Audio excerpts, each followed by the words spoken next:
Nesse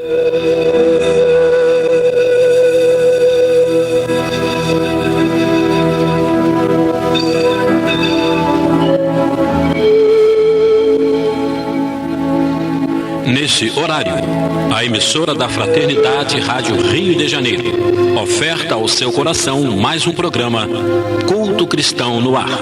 Participe conosco.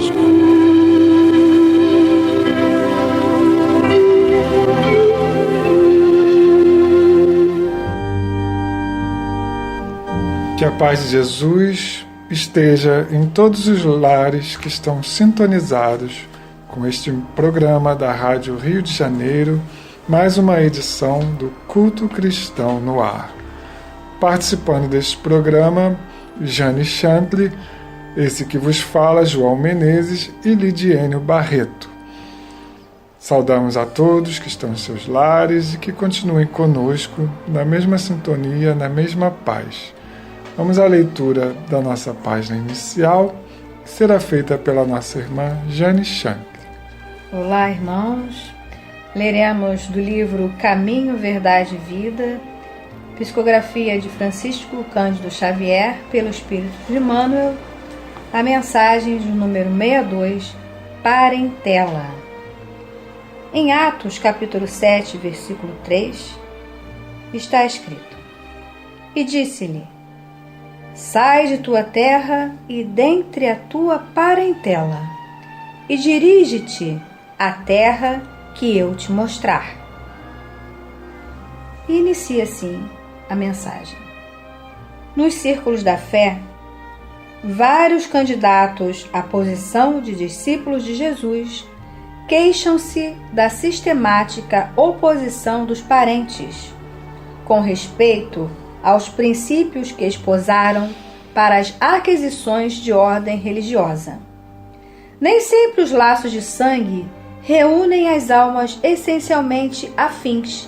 Frequentemente, pelas imposições da consanguinidade, grandes inimigos são obrigados ao abraço diuturno sob o mesmo teto. É razoável sugerir-se uma divisão entre os conceitos de família e parentela. O primeiro constituiria o símbolo dos laços eternos do amor. O segundo significaria o cadinho de lutas, por vezes amargas, em que devemos diluir as imperfeições dos sentimentos, fundindo-os na liga divina do amor para a eternidade. A família não seria parentela, mas a parentela converter-se-ia mais tarde nas santas expressões da família. Recordamos tais conceitos a fim de acordar a vigilância dos companheiros menos avisados. A caminho de Jesus, será útil abandonar a esfera de maledicências e incompreensões da parentela e pautar os atos na execução do dever mais sublime, sem esmorecer na exemplificação, porquanto, assim, o aprendiz fiel estará exortando-a, sem palavras, a participar dos direitos da família maior, que é a de Jesus Cristo. E assim, Senhor, que possamos, como já nos adiantou esta página, entender bem a diferença de conceitos entre parentela e família, e que possamos sentir, por essa vibração de amor, a família que está reunida neste momento, ouvindo este programa, mesmo que cada um em seu lar, mesmo que a quilômetros de distância, através da internet, possamos ter esse sentimento de que formamos uma família espiritual unida pelos laços da fraternidade e do Cristo. Obrigado por esse entendimento, por cada um que está sintonizado conosco, emitindo vibrações de paz, de saúde para todos os lares, para toda a nossa redondeza, criando uma atmosfera de luz e de paz para a humanidade. Fica conosco, Senhor. Ampara o nosso programa, ampara esta Rádio Rio de Janeiro, que nos permite levar a mensagem do Cristo a tantos corações. Que assim seja. Nós vamos dar continuidade ao estudo do Evangelho segundo o Espiritismo e estamos no capítulo 14, que tem como título Honrar ao vosso pai e à vossa mãe, e o item é o item 8, e como praticamente já foi dito na mensagem lida, nós vamos tratar da parentela corporal e a parentela espiritual. É um comentário feito pelo codificador Allan Kardec. Os laços do sangue não criam forçosamente os liames entre os espíritos. O corpo procede do corpo, mas o espírito não procede do espírito, porquanto o espírito já existia antes da formação do corpo. Não é o pai quem cria o espírito do seu filho. Ele mais não faz do que lhe fornecer o invólucro corpóreo, cumprindo-lhe, no entanto, auxiliar o desenvolvimento intelectual e moral do filho para fazê-lo progredir. Então, já nesse primeiro parágrafo, nós vemos já Allan Kardec fazendo aquela diferença, porque o espírito que está encarnado foi criado por Deus. O corpo físico é que é o somatório dos 23 cromossomos do pai com os 23 da mãe. Mas, além de dar a vida, favorecendo a encarnação do espírito, como diz aqui no finalzinho do texto, cabe aos pais o desenvolvimento intelectual e moral do filho para fazê-los progredir. Porque na questão 383 do Livro dos Espíritos, quando foi perguntado qual a importância do espírito passar pelo estado de infância, os espíritos respondendo: reencarnando para progredir, os espíritos nesta fase, isto é, na infância, são mais propensos às impressões que recebem. Daí a importância daqueles responsáveis pela sua educação. E os responsáveis, primeiro, pela educação desse espírito são os pais. Nesse trecho eu sempre ficava presa, né? Porque a primeira audição, né? O corpo procede do corpo, mas o espírito não procede do espírito. Não fica muito claro se você fizer só a leitura bíblica. Agora, o espiritismo que vem com a chave, né? Abrir essa porta do esclarecimento, a gente percebe que o corpo procede do corpo, é a carga genética, né? Mas o espírito não procede do espírito porque vem de outras encarnações, não é o mesmo espírito que vai passar de pai para filho. Então é uma explicação bem clara que a doutrina espírita vem trazer, né? É isso, eu achei bem interessante. Nossa, clara como é racional. Clara no sentido de racionalidade mesmo. A grande diferença nossa de entendimento também, com relação a esse o espírito não procede do espírito, é porque nós temos o entendimento de que o espírito não é criado no momento em que há a concepção, né? Ele já pré-existe, ou seja, o espírito já passou por outras encarnações, né? Enquanto existem muitas pessoas que são espiritualistas e religiões e doutrinas também, que acreditam que o espírito é formado no momento em que o corpo é formado, né? Ele sobrevive ao corpo, mas ele é criado naquele momento. Então é a unicidade das existências, que não é o nosso entendimento espírita, né? Nós cremos na pluralidade das existências, ou seja, nós reencarnamos muitas vezes. Então essa é a diferença do espírito não procede do espírito, porque se a gente acredita que o espírito é criado junto com o corpo, até poderia ser, né, um fruto do espírito do pai com a mãe, mas não é dessa forma que Deus elaborou seu método de progresso espiritual, né? Os que encarnam numa família, sobretudo como parentes próximos, são, as mais das vezes, espíritos simpáticos, ligados por anteriores relações, que se expressam por uma afeição recíproca na vida terrena. Mas também pode acontecer sejam completamente estranhos uns aos outros. Esses espíritos, afastados entre si por antipatias igualmente anteriores, que se traduzem na Terra por um mútuo antagonismo, ou seja, uma antipatia, um tem antipatia do outro, que aí lhes serve de provação. Não são os da consanguinidade os verdadeiros laços de família, e sim os da simpatia e da comunhão de ideias, os quais prendem os espíritos antes, durante e depois ainda de suas encarnações. É interessante aqui nesse início do parágrafo, porque Allan Kardec está falando, que os espíritos que compõem uma família podem ser espíritos simpáticos. Simpático não quer dizer que sejam evoluídos. A gente pode ter simpatia por alguém e ser um espírito ainda um pouquinho atrasado. Mas, de modo geral, são simpáticos. E isso acontece porque vai formando um núcleo e cada vez que esse grupo reencarna, esses laços de simpatia vão sustentando, o espírito vai progredindo e a coisa vai ficando assim mais sólida, essa afeição.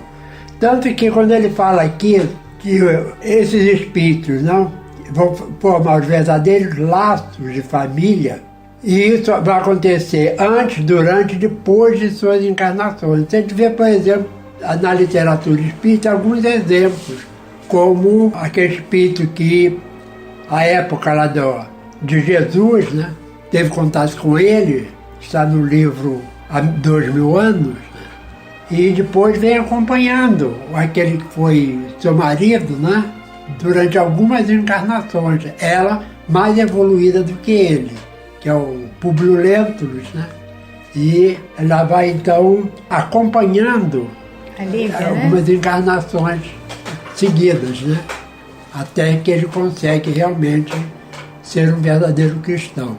É muito bonita. Aconselho a ler há 2000 anos e 50 anos depois. Isso, que é a continuidade da história. Então, continuando aqui o Evangelho, segue-se que dois seres nascidos de pais diferentes podem ser mais irmãos pelo espírito do que se o fossem pelo sangue. Podem então atrair-se, buscar-se, sentir prazer quando juntos, ao passo que dois irmãos consanguíneos podem repelir-se, conforme se observa todos os dias. Problema moral que só o Espiritismo podia resolver pela pluralidade das existências. E aqui nós queremos só explicar que essa pluralidade da existência ou reencarnação não foi uma invenção do Espiritismo. Já existiam crenças antigas, anteriores, que acreditavam nessa pluralidade das existências.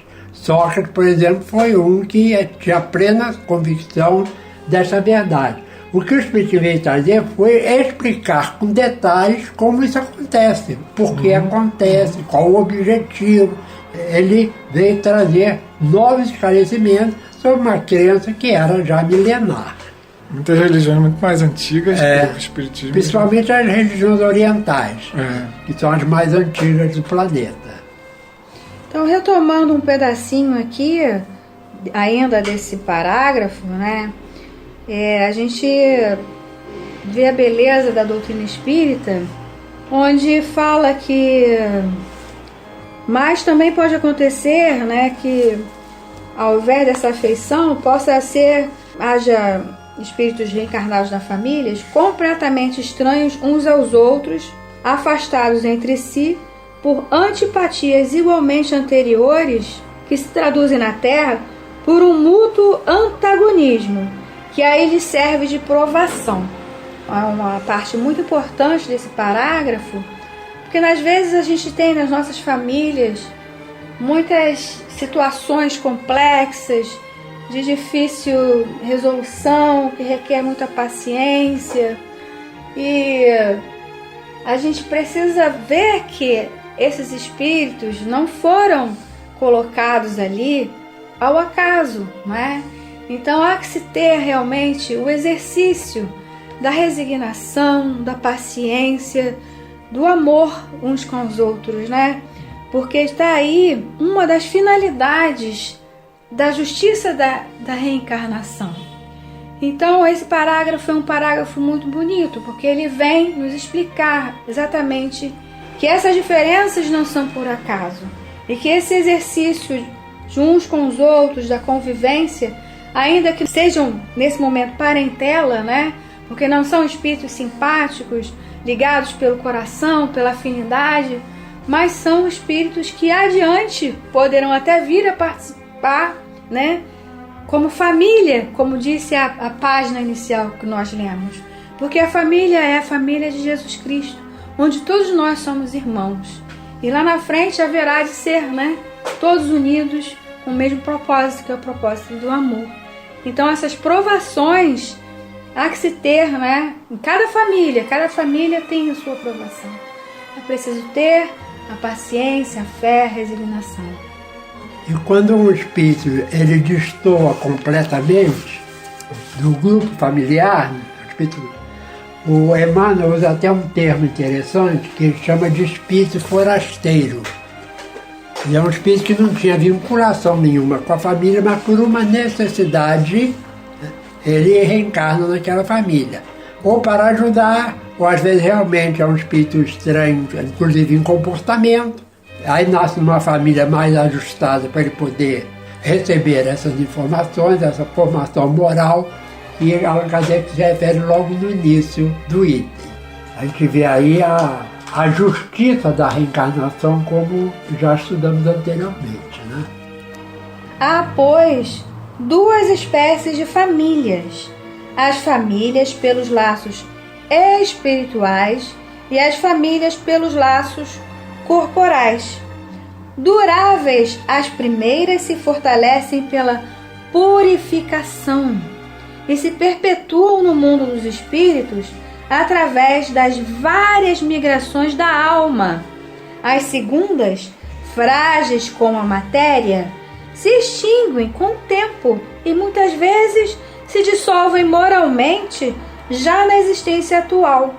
Foi o que Jesus quis tornar compreensível, dizendo de seus discípulos: aqui estão minha mãe e meus irmãos, isto é minha família pelos laços do Espírito, pois todo aquele que faz a vontade de meu Pai que está nos céus é meu irmão, minha irmã e minha mãe. Ou seja, a família humana, né? É ligada pelos laços do amor. Que é a família maior. É. E aí temos um último parágrafo aqui para fechar o item, que diz assim: a hostilidade que lhe moviam seus irmãos, ou seja, os irmãos de Jesus, se acha claramente expressa na narração de Marcos, que diz terem eles o propósito de se apoderarem do Mestre, sob o pretexto de que este perdera o espírito. Informado da chegada deles, conhecendo os sentimentos que nutriam a seu respeito, era natural que Jesus dissesse, referindo-se aos seus discípulos, do ponto de vista espiritual: eis aqui meus verdadeiros irmãos.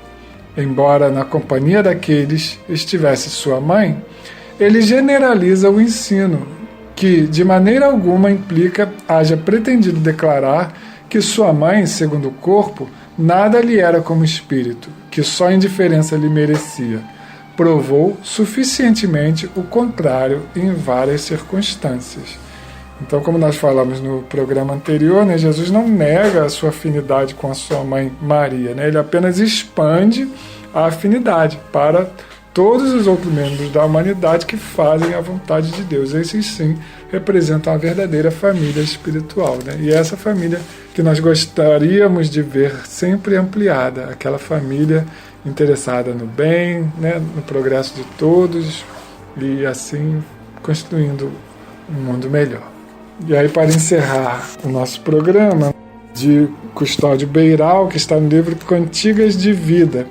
É um livro bastante interessante porque ele fala de todo o Evangelho, mas ele continua, a poesia vai sendo emendada, né? E a gente seleciona aqui os trechos que estão dentro do capítulo que a gente está lendo.